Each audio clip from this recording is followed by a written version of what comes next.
Philippe Tesson reçoit Michel Pinson pour Grande Fortune. Collectionneur en vue après la météo et soir 3.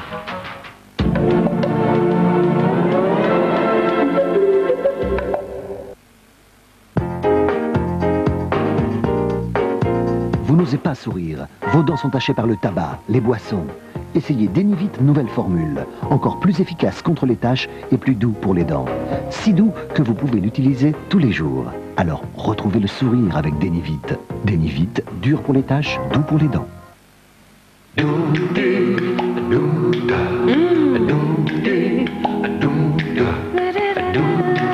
Pour traverser la vie en bonne santé, il est essentiel de bien manger.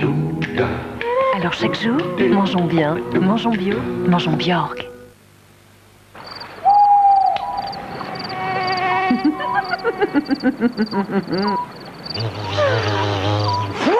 Vous avez remarqué comme vos pieds peuvent être mobiles, alors pourquoi les enfermer dans des chaussures qui les empêchent de bouger? Aujourd'hui, Decathlon a inventé le système Flex, une chaussure articulée qui accompagne le pied dans tous ses mouvements pour plus de confort. Chaussure Maya Flex.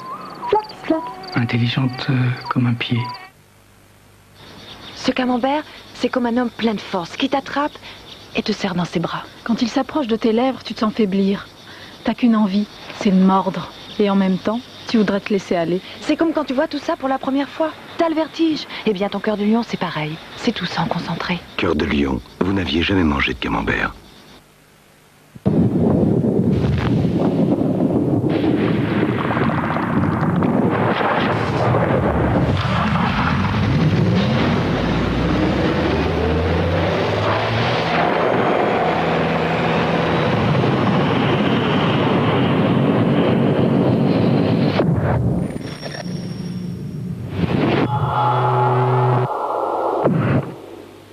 Nouvelle Polo Diesel. Un grand diesel dans un concentré de Volkswagen. Salut! Salut! Et vos voisins, vous les avez tués ou quoi? Ça ne sent plus la friture dans les escaliers. Non, non, ils ont juste changé d'huile. On leur a conseillé Frial. Frial Spécial Friture a été spécialement élaboré pour frire sans que personne ne s'en aperçoive jusqu'à 190 degrés. La friture sans mauvaise odeur, ça alors? Frial, l'huile qui sait se faire oublier. J'ai toujours entendu dire que de masser ses gencives, c'était très bon pour les dents. Alors cette brosse qui masse en même temps qu'elle nettoie, c'est magique. Créé et testé par la recherche Signal, Physiocontact, la brosse à dents et à gencives.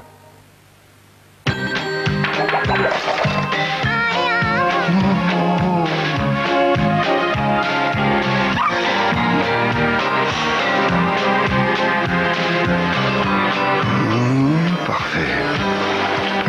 Al dente.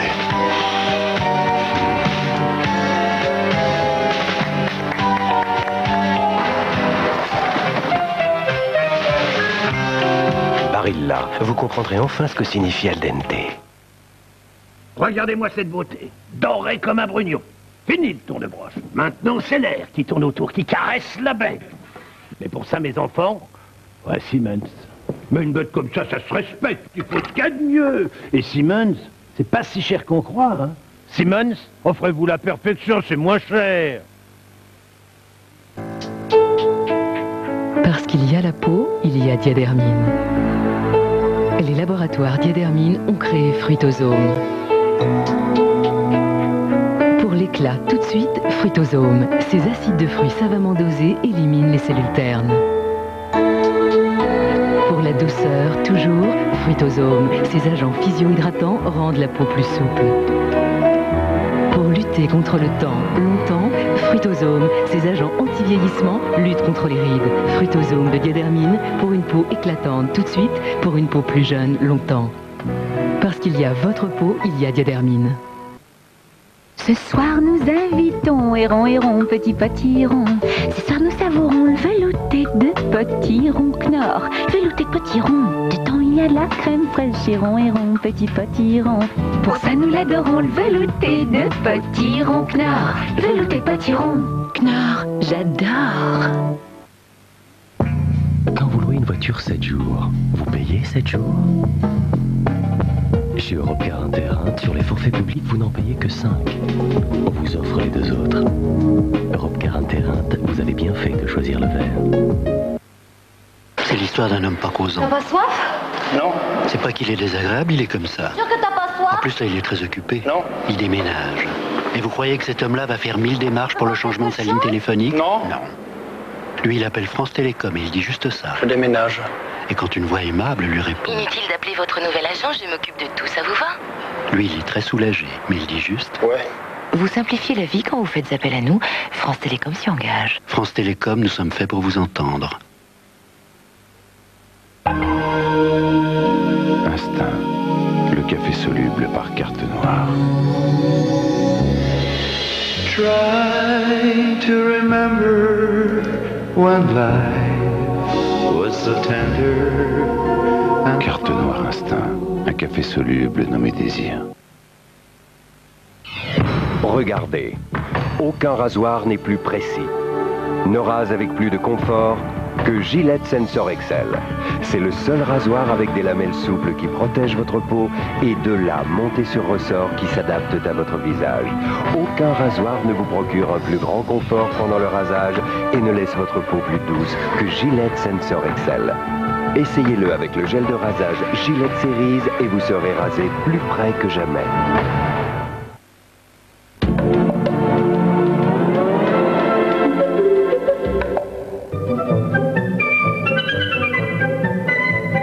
France 3 vous présente la météo avec les magasins Gamme Vert.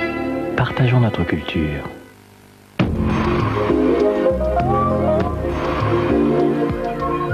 Bonsoir et bien demain, nous n'aurons pas vraiment un ciel très agréable, mais nous aurons de la douceur. Regardez, nous avons une perturbation qui remonte dans ce flux de sud-sud-est et qui a donné de fortes pluies. Aujourd'hui, près des régions méditerranéennes, ces fortes pluies vont continuer. D'ailleurs, demain matin, elles vont plutôt glisser vers les Pyrénées.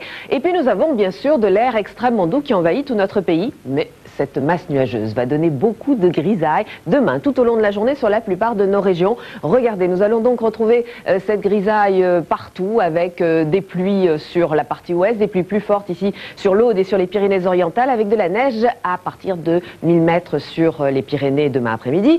Quelques éclaircies quand même reviendront sur la Bretagne. Nous aurons un ciel voilé sur ces régions, du soleil sur l'Alsace et sur la Lorraine. Et puis entre les deux, eh bien, ce sera une accalmie par rapport au matin, puisqu'il y aura quand même quelques éclaircies et un peu moins de pluie, toujours du vent d'est en Méditerranée à 50 km à l'heure. Les températures très douces, c'est la contrepartie de cette grisaille et de ce flux de sud, donc des températures comprises entre 10 et 12 degrés sur la moitié nord du pays, qui seront comprises entre 9 et 16 degrés sur la moitié sud. On est dans les normales saisonnières cette fois-ci. Alors pour le reste de notre week-end, eh bien, samedi, on va retrouver cette perturbation qui stagne encore sur le sud-ouest, qui donnera de la pluie, de la neige en montagne à partir de 1000 mètres, un peu de tramontane qui empêchera la pluie sur le Languedoc-Roussillon, mais qui donnera encore un peu de grisaille, de la grisaille que l'on retrouve d'ailleurs sur ces régions.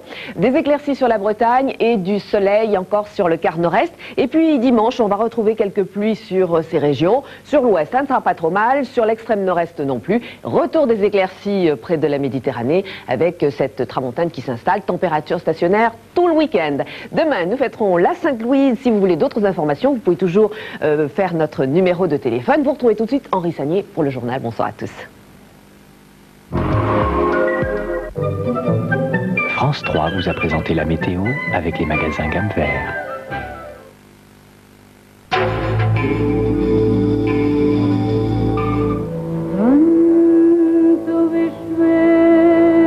Halim habite au paradis, un pays fait d'îlots de sable fin, mais surtout de fonds sous-marins où les couleurs des poissons se multiplient à l'infini. C'est aux Maldives qu'il travaille. Il cueille des poissons. Et pour ne pas se tromper, il a appris la mer jusqu'à connaître le moindre de ses habitants.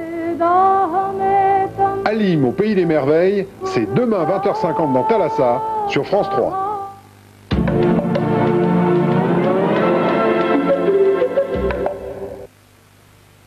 Véranda, fenêtre, si vous consultez n'importe qui, voilà ce qui arrive. Moi, j'ai choisi un aluminium agré Tecnal pour avoir plus d'espace, plus de lumière, plus de vie dans ma maison. Véranda, fenêtre, si vous avez un projet, appelez le 05 48 3 fois. Aluminium agré Tecnal, le beau et la lumière pour la vie. Parce que de beaux cheveux s'épanouissent sur un cuir chevelu en pleine santé, le shampoing Neutralia dermoprotecteur des laboratoires Garnier purifie le cuir chevelu tout en douceur en le débarrassant des résidus qui l'étouffent. Pur, le shampoing Neutralia est dermoprotecteur. Et dès la racine, c'est une nouvelle vitalité, un nouvel éclat naturellement. Shampoing Neutralia dermoprotecteur, garanti par les laboratoires Garnier.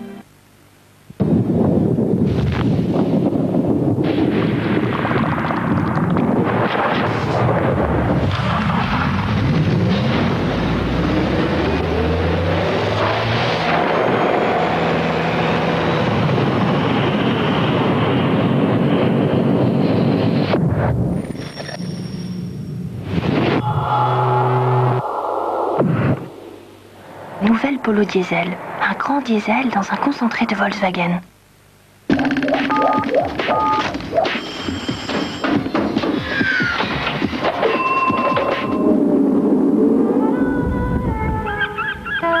La Bretagne vous réussit. Réussissez vos vacances en Bretagne.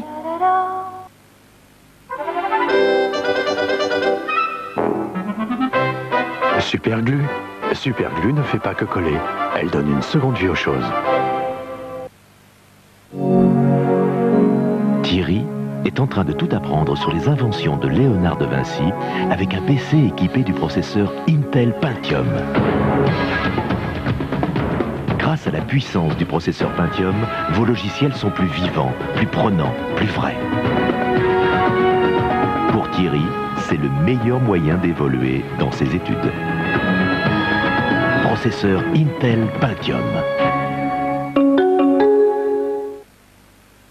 Regardez-moi ça. Ils viennent même me narguer devant chez moi avec leur Peugeot Boxer. Siège réglable en hauteur. Plus de problème de l'envers. Rétroviseur électrique et chauffant. Plus de torticolis. La petite vitesse au tableau de bord. Plus de tendiniste. Direction assistée. Plus de pondant. Je vous parle pas des suspensions. Non, non, non. Placement de vertèbres. Et cette facilité d'accès, je suis sûr, ils vont travailler mieux. Peugeot Boxer, pour joindre l'utilitaire à l'agréable. Peugeot, pour que l'automobile soit toujours un plaisir.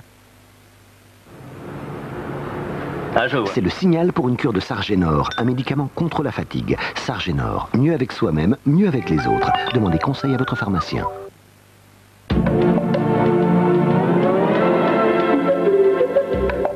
Encore un problème? Aucun problème, mon général. Messieurs, vous savez ce qu'il faut faire. La technique, c'est merveilleux. Bruce Willis à 58 minutes, lundi. La notice sur France 3.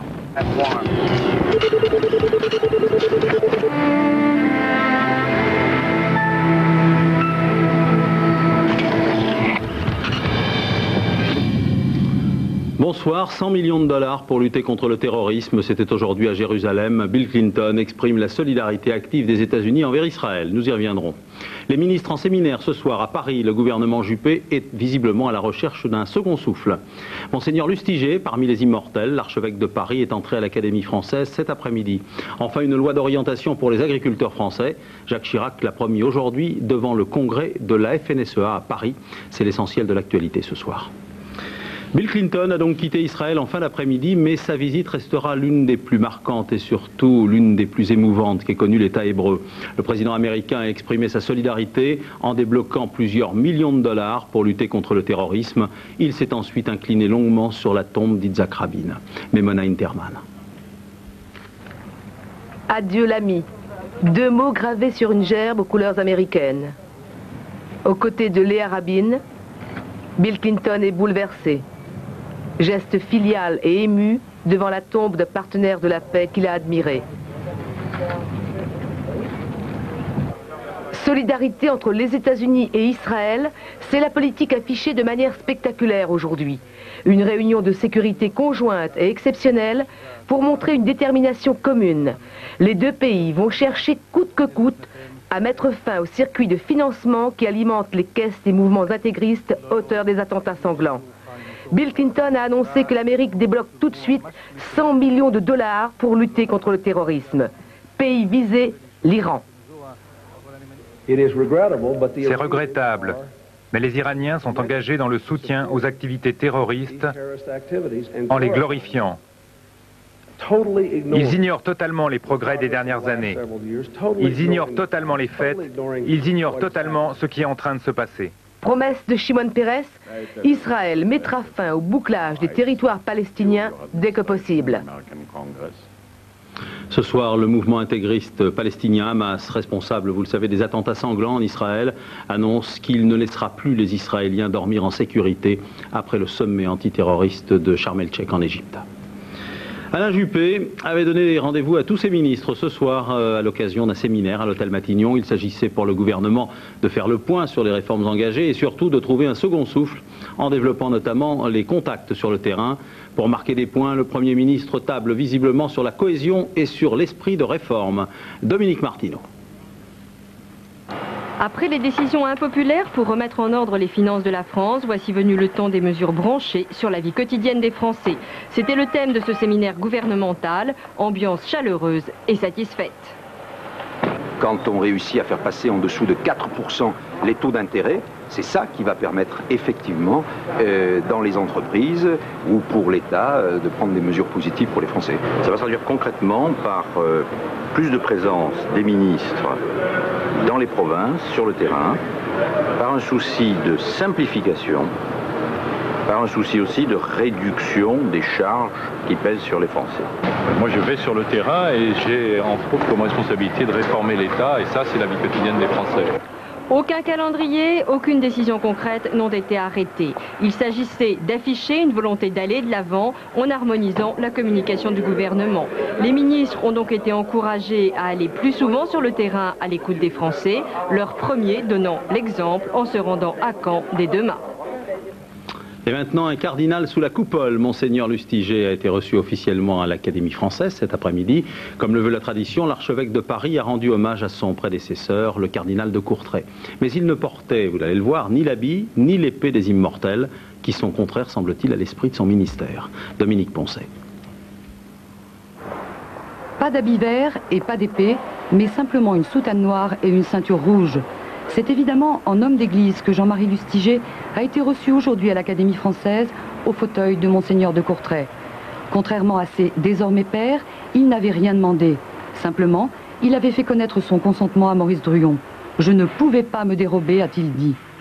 À quoi pouvait-il bien penser aujourd'hui sous la coupole celui qui se définit ainsi lapidairement cardinal, juif et fils d'immigrés? Au devoir, peut-être, de l'Église catholique à être présente dans l'institution. Et puis, sans doute aussi au hasard, parfois si facétieux de la vie, qui a fait de lui, fils d'émigrés juifs polonais, le cardinal le plus médiatisé de France. Un cardinal devenu aujourd'hui immortel, mais par la grâce de simples humains, et cela sans avoir pratiquement jamais rien écrit. En fait, il n'écrit jamais rien. Quand il va prononcer une homélie à Notre-Dame de Paris, il la prépare dans la voiture, il jette quelques notes et puis vogue la galère. Je pense qu'il sera un bon académicien, mais ça dépend en quel sens on l'entend. Je ne pense pas qu'il soit très assidu aux séances du jeudi et aux séances du dictionnaire. Je pense, d'ailleurs, il l'a dit, qu'il serait très assidu quand il sera à la retraite. Ce matin, le futur immortel avait avoué avoir saisi le sens de sa nouvelle mission. En réalité, maintenant, j'ai compris. Ce n'est pas moi seulement qui suis là. C'est un évêque, un prêtre, et avec moi, tous les prêtres avec qui je travaille, c'est l'Église, et pas seulement les prêtres, mais les fidèles, ceux qui ne savent pas écrire, et puis beaucoup d'autres gens. Voyons rapidement les autres points de repère de l'actualité, en commençant par une affaire qui fait du bruit dans la région de Belfort. Le président du Conseil général sera mis en examen, semble-t-il, demain matin. C'est un nouveau rebondissement dans l'affaire Gigastorage. Carole Gessler, Lionel Cotu. Christian Proust, actuellement en garde à vue, est convoqué demain matin, 9h30 devant le juge. Le président du Conseil général du territoire de Belfort devrait se voir signifier sa mise en examen. Depuis 2 jours, il est interrogé sur les conditions d'attribution des aides allouées pour l'installation de l'entreprise Gigastorage. L'entreprise fabrique des disques durs informatiques. La municipalité a aidé Gigastorage à hauteur de 12 millions de francs. Jean-Pierre Chevènement, le maire de la ville, est monté au créneau pour défendre le dossier. Le préjudice pour le territoire de Belfort et pour la ville de Belfort est immense. En termes d'emploi, en termes d'image, je suis décidé à proposer ce soir à la municipalité de Belfort que la ville se porte partie civile. Nous voulons avoir accès au dossier. La question de l'avortement, toujours au cœur de manifestations. Cet après-midi, la commission des affaires culturelles et sociales de l'Assemblée nationale retirait l'amendement Boutin, un amendement qui devait permettre aux associations anti-IVG de se porter partie civile. Au même moment, un face-à-face tendu se déroulait devant la cour d'appel de Rennes. Partisans et adversaires de l'avortement se sont opposés avant l'ouverture du procès de 11 membres d'un commando IVG.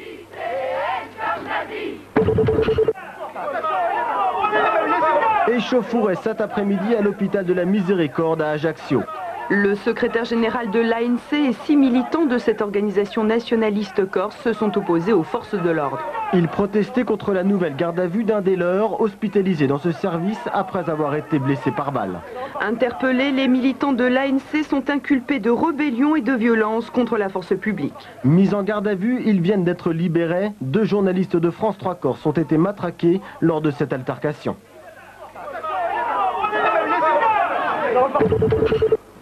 Explosion aujourd'hui dans un lycée de Péronne, dans la Somme. Une bombe artisanale a causé d'importants dégâts matériels. Heureusement, aucun blessé. Seuls 2 élèves ont été hospitalisés par mesure de précaution. L'engin, une bonbonne de camping-gaz imprégnée d'une substance inflammable, a été déposée dans les toilettes de l'établissement. Ce soir, 3 élèves sont en garde à vue. Au moment de l'explosion, 60 lycéens se trouvaient dans les locaux. C'est complètement intolérable, qu'on ne peut pas penser de jouer avec la vie des autres. Même s'il y a eu des problèmes, on ne sait pas pourquoi ils ont fait ça. Des fleurs, des peluches et des témoignages de solidarité pour les familles des victimes. La Grande-Bretagne est encore sous le choc après le massacre hier de 16 enfants et d'une institutrice dans le petit village de Dunblane en Écosse. Aujourd'hui, on en sait un peu plus sur Thomas Hamilton, le tireur fou filmé ici sur cette vidéo. Célibataire de 43 ans, présenté comme un pédophile refoulé, il était aussi un passionné d'armes. Il avait tenté en vain de s'intégrer dans le club de tir local. Je le connaissais depuis une vingtaine d'années. Je ne l'ai jamais apprécié. Je sentais quelque chose de pas net chez lui et qu'il ne pourrait pas s'intégrer. Une seconde place pour Laurent Jalabert dans la 5e étape du Paris-Nice. Le Français a été devancé de 20 secondes par l'Italien Stefano Casagrande. Laurent Jalabert a quand même empoché 8 secondes de bonification au cours de cette étape. Il conserve le maillot blanc de leader. L'exploit était pourtant possible. Mais Pau Orthez a été battu aujourd'hui à Moscou par l'équipe du CSK. Pau Orthez avait les moyens de remporter ce match d'appui de ce quart de finale du championnat d'Europe. Il leur a manqué un peu de combativité. À la fin du temps réglementaire, les Russes mènent de 9 points, 83-74. Dommage. En football, il y avait ce soir un match en retard comptant pour le championnat de Division 2. Laval a battu le Red Star à Paris, 1-0. Jacques Chirac n'a jamais vraiment caché son amour de la campagne et des paysans. Devenu président de la République, il assistait aujourd'hui au 50e anniversaire de la FNSEA. Il a profité de cette occasion pour annoncer qu'une loi d'orientation agricole serait présentée l'an prochain par le gouvernement. L'agriculture, a conclu le président, doit être à la fois compétitive et humaine. Je vous le disais à l'instant, la FNSEA fête donc ses 50 ans pendant lesquels l'agriculture a subi de profondes mutations. Petit retour en arrière avec Lionel Mondet. À Paris s'est ouvert le congrès général de l'agriculture où M. Tanguy Prigent, ministre de l'Agriculture, et le président du gouvernement, M. Gouin, sont venus attester l'intérêt que prend l'État à la question paysanne. C'est jour pour jour, il y a 50 ans, le 14 mars 1946, que naît la Fédération nationale des syndicats d'exploitants agricoles, FNSEA. Dès son élection, son premier président, Eugène Forget, demande aux agriculteurs de prêter le serment de l'unité paysanne. Au lendemain de la guerre, la FNSEA encourage les paysans à accentuer leurs efforts pour l'autosuffisance alimentaire du pays. Efforts récompensés, 3 ans plus tard, en 1949, les tickets de rationnement disparaissent. 1956, c'est l'ère de la mécanisation, du traité de Rome en 1957 et les débuts de l'Europe verte. On produit plus, mieux et moins cher, mais bientôt, on croule sous les excédents. Dans les années 60, il fallait être productiviste à tout prix, je dirais, et ne s'occuper que de bons rendements, etc. Maintenant, la FNSEA et beaucoup d'agriculteurs ont pris conscience que ça ne suffisait pas, qu'il fallait le faire, que c'était très bien, mais que ça ne suffisait pas et qu'il fallait en plus tenir compte des débouchés, des marchés, donc des lois économiques. Viennent les années 70, on encourage les jeunes agriculteurs à s'installer. Menacés par la chute des prix, les paysans manifestent, mais Jacques Chirac, ministre de l'Agriculture, ira se faire leur avocat à Bruxelles. Je serai amené à défendre à Bruxelles une hausse très substantielle du prix de la viande, et supérieure à celle proposée par la Commission, et une hausse substantielle du prix du lait. En 82, le revenu agricole est plus bas que celui de 1972. La FNSEA fera comprendre à Édith Cresson, alors ministre de l'Agriculture, que cela ne peut pas continuer. François Guillaume, un homme fort, arrive à la tête de la FNSEA. Mais c'est son successeur, Raymond Lacombe, qui devra gérer la crise du monde paysan avec la réforme de la politique agricole commune et la mise en place des nouvelles règles mondiales du GATT. Aujourd'hui, les agriculteurs sont minoritaires dans le pays, mais ils tiennent encore une place particulière dans le cœur des Français, comme ce jour-là à Paris, sur les Champs-Élysées. Un coup d'œil maintenant sur les marchés financiers. Vous allez voir que la bourse de Paris termine sur une note positive aujourd'hui, plus 0,93%, très exactement. Voici tout de suite les principaux baromètres en France et à l'étranger. Regardez bien.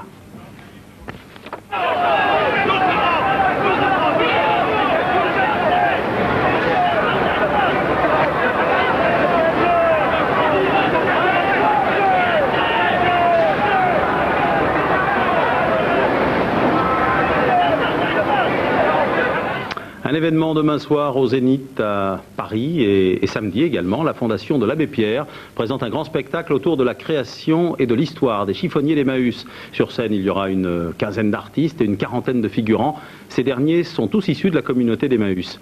Titre du spectacle, Le bal des exclus. Reportage Marie-Claire Thiers, Christophe Monteil pour les images. Puis je vais te dire, Jésus, t'es un frère. Attentif et ému, l'abbé Pierre a voulu assister à de nombreuses répétitions dans un gymnase à Paris de ce bal des exclus. Si les hommes étaient une bande de frères. Un spectacle musical, l'histoire de deux anciens bagnards et d'un prêtre, devenus compagnons et amis, qui secouent la misère tendant la main à la jeune génération.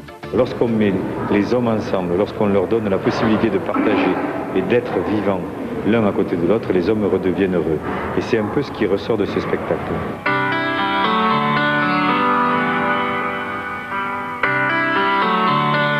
Pour vous, c'est un rôle comme un autre? Ah non, c'est pas un rôle comme un autre, non, sûrement pas. Non, non, parce qu'il est porteur de tout un message que j'estime très important à faire connaître, c'est-à-dire de s'occuper des gens qui ne sont plus rien. Arrête avec ta poésie. Mais tu vois pas que la vie, c'est dégueulasse.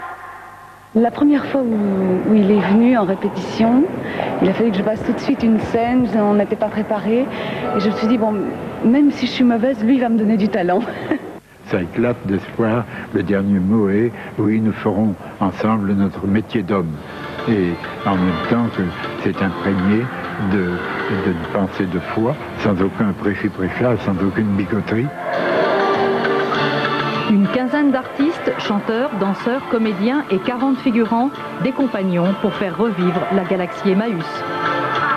Et deux mots encore pour vous dire qu'après Paris, le spectacle tournera en région, notamment à Nancy, à Lille, à Caen et à Blois. Pour tout savoir, je vous conseille de consulter le Minitel 3615, code France 3, rubrique info. L'abbé Pierre espère que les exclus viendront nombreux voir le spectacle, qui est aussi, ne l'oublions pas, conçu pour eux. Comme chaque soir, voici en avant-première la une des journaux que vous trouverez demain dans les kiosques. Les grands titres sont pour Jacques Chirac et la loi d'orientation agricole. Pour le reste, rien ne s'impose vraiment, vous allez le voir. Alain Dévé.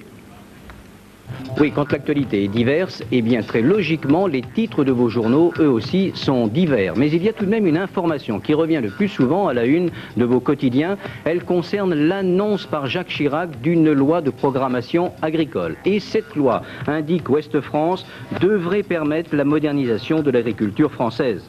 Jacques Chirac, explique les dernières nouvelles d'Alsace, a dressé le portrait du paysan du XXIe siècle, bien installé dans une agriculture à la fois compétitive et humaine.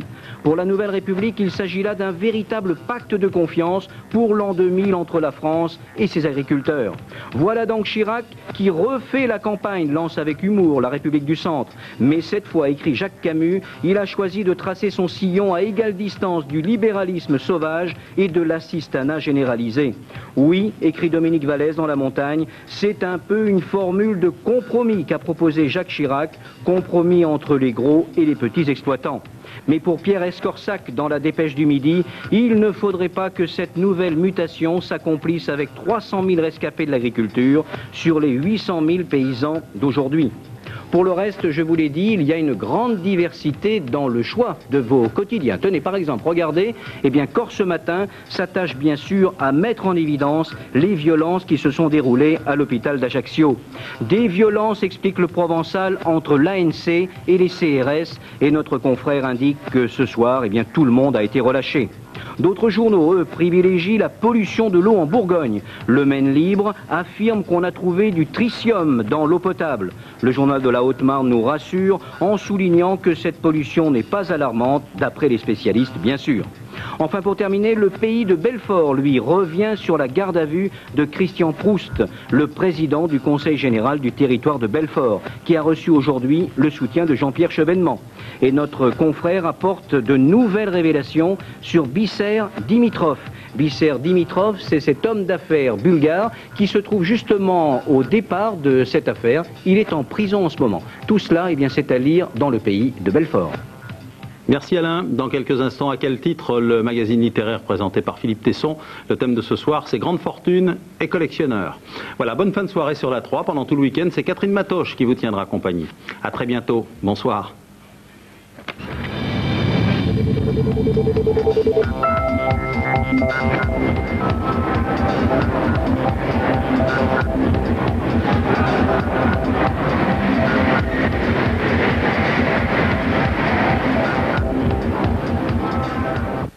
Grande fortune et collectionneur en passant par le musée Jacques Marandré. Ah, quel titre! Tout de suite sur France 3.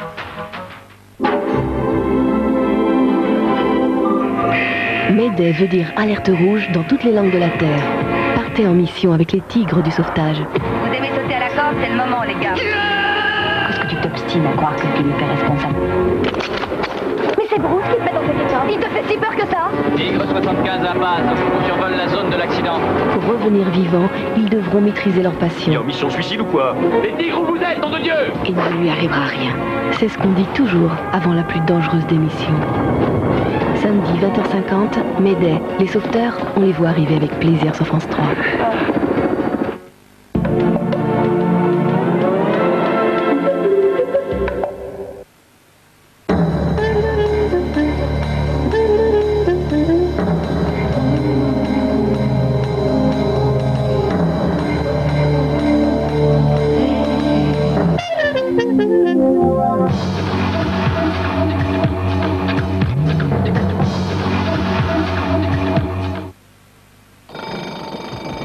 Tous les matins, les hommes se rasent. Enfin, ils essayent. Pour eux, Williams lance le gel de rasage nouvelle génération, qui va beaucoup plus loin dans la protection active de la peau. Au passage de la lame, les microsphères libèrent des agents hydratants et protecteurs. La protection est maximale. Jamais la peau n'a été aussi douce. Vous n'auriez pas une bougie? Nouveau gel et mousse à raser Williams. On n'est jamais trop Williams avec sa peau.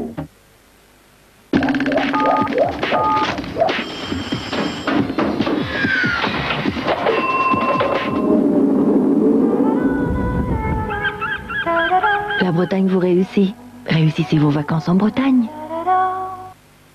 Nostalgie présente Imouvrini. Au milieu du chaos, un chant s'élève. Imouvrini. Imouvrini, la musique de l'âme.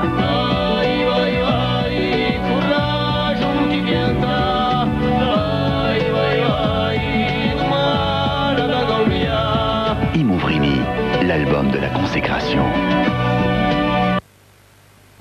Avec Facile Plus, Internet, c'est beaucoup Macintosh. Internet, c'est beaucoup plus facile avec Macintosh.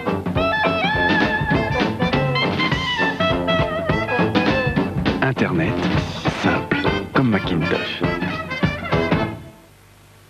Le livret jeune, c'est bien. Mais un livret jeune qui offre en plus gratuitement la carte MOA pour retirer son argent quand on veut, c'est mieux. Un livret jeune qui offre aussi le service Filbank pour savoir par téléphone où on en est n'importe quand, c'est encore mieux. Ce livret jeune-là, c'est le livret jeune des banques CIC. Banque CIC, parce que bien c'est bien, mais mieux c'est mieux.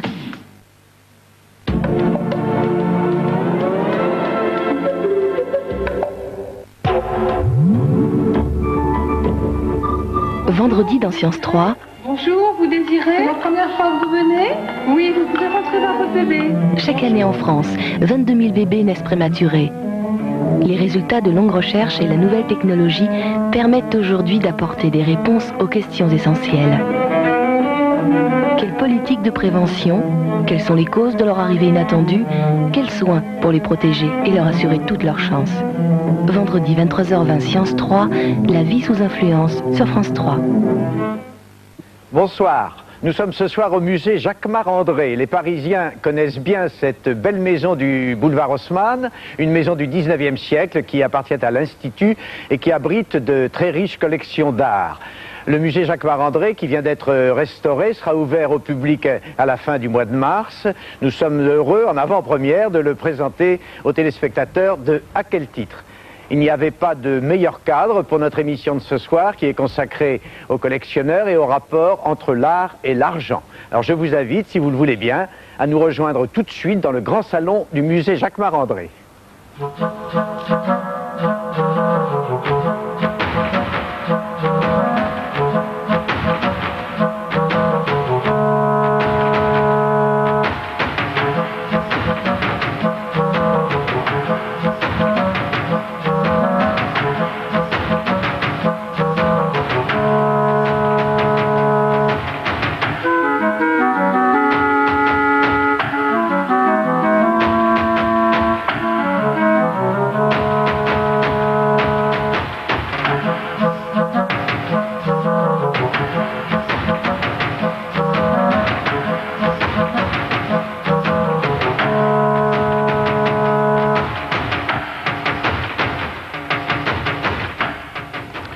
Alors nous voilà dans le grand salon du musée Jacquemart-André. Le musée Jacquemart-André, c'est une maison, une belle maison au sens fort du terme, comme on l'employait au 19e siècle.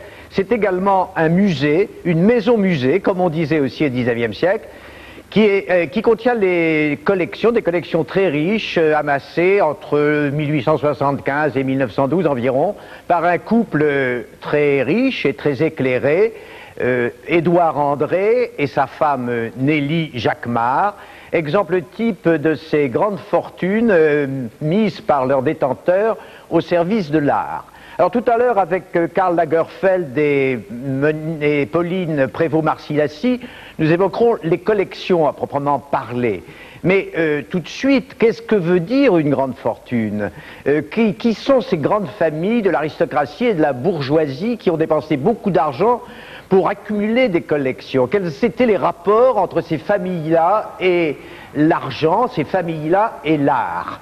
Alors, sur ce sujet, Monique Pinson-Charlot vient de publier chez Payot, avec son mari, Michel Pinson, ils sont tous les deux chercheurs, sociologues, un livre extrêmement passionnant, Grande fortune, dynastie familiale et forme de richesse en France. Monique Pinson-Charlot est parmi nous. Avec nous également Christian de Bartilla. Christian de Bartilla est éditeur et écrivain. De surcroît, il appartient à une grande famille. Bartilla est un nom. Il a présidé très longtemps aux destinées de Stock. Il a écrit notamment une histoire de la noblesse française chez Albin Michel. Et il vient de publier aux éditions du Rocher un très joli livre qui s'appelle Le livre du sourire. Sourire des dieux, sourire des hommes. Il a d'ailleurs lui-même un très joli sourire et le livre contient quelques photos noires et blancs qui sont extrêmement belles, où on voit des anges, des jeunes filles, des adolescents sourire. C'est vraiment un très joli petit album. Avec nous également, auteur de La vie de château, publié au Chêne, avec avec nous Christiane de Nicolaï-Mazerie. Christiane de Nicolaï-Mazerie appartient également à une très grande famille. Elle est l'assistante de Raymond de Nicolaï, qui est commissaire-priseur. Et enfin avec nous le maître de ces lieux, que nous remercions beaucoup de nous accueillir. Il est vrai que c'est l'Institut qui est le maître de ces lieux, mais enfin vous en êtes le représentant. Nicolas Sainte-Phare-Garneau, qui est l'ancien conservateur du musée de l'assistance publique, qui est professeur à l'école du Louvre et qui est actuellement, et depuis quelques années, conservateur du musée Jacquemart-André, et vous venez de présider à la restauration du musée. Alors tout de suite, Monique Pinson-Charlot, je répète la question, qu'est-ce que c'est une grande fortune? Est-ce qu'on peut la définir, la grande fortune, aujourd'hui?